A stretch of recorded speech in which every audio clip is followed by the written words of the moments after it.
ipapakita po namin sa inyo ang bagong frame namin, bagong design ng brakes namin. Ayan, is po ito. Bagong design lang po ito. Ngayon lang po kami nag-umpisa nito. Ayan. Is concrete garden bricks ito na may plate toppings na cement. Ayan. Papakita po namin sa inyo ito ang bago namin design. Ayan. Ayan, bagong design namin na is concrete garden bricks. Ayan. Yan ang mga finished product na niya. Ayan. So, kauumpisa pa lang namin ito ngayon. Kaya tingnan natin ito kung mabibili ito na Ayan. Yan yung natin. Ayan. So, bagong design po natin ito na concrete garden bricks na may plain topping po na parehas lang din ang timplada nito sa mga bricks. Ayan. So, please, kung sino pang hindi nakapag-subscribe ng Facebook page natin, yung YouTube channel natin, subscribe na po kayo para updated kayo sa mga bagong video natin. Ayan. Tingnan natin, papakita natin ang kung paano talaga ginagawa ito ni Kuya. Ayan. So, please. Ayan. Thank you for watching us. Thank you sa mga stars ninyo, sa mga star senders, sa mga patuloy na nanonood. Maraming salamat po. Maraming salamat. God bless us po sa inyong lahat po. Ayan. Bye-bye.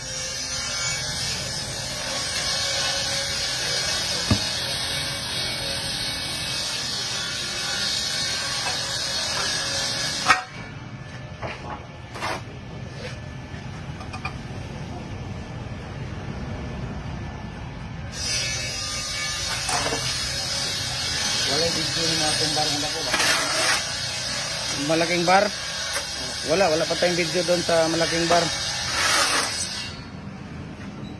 Magpalabas tayo noon pagka lalabas natin para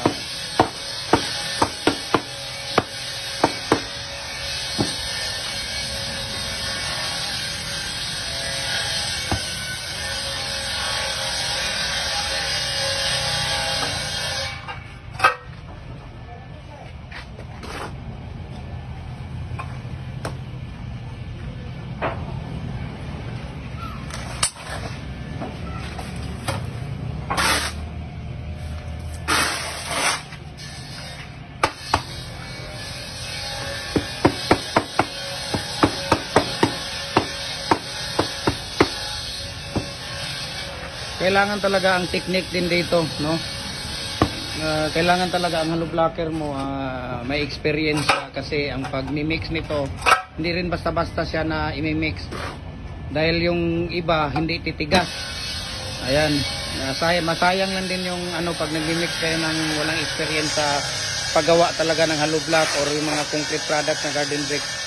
Kasi yung mga baguhan namin dito na wala talaga, nasayang yung dahil hindi siya titigas kasi ang mixing nito dapat talaga yung ratio ng water, molasses, cement at saka yung sand and gravel dapat talaga parihas yung niya. So kailangan talaga ang may experience na hindi rin basta-basta, pero matututunan din kasi siyempre wala namang trabaho na hindi matutunan na kaya matututunan din ito. So ganun lang ang paggawa nito, simple lang ang ni Kuya. Ayan. So ganun lang kasimple ang pagkakagawa ni Kuya. Ayan. Madali siyang tingnan pero mahirap gawin.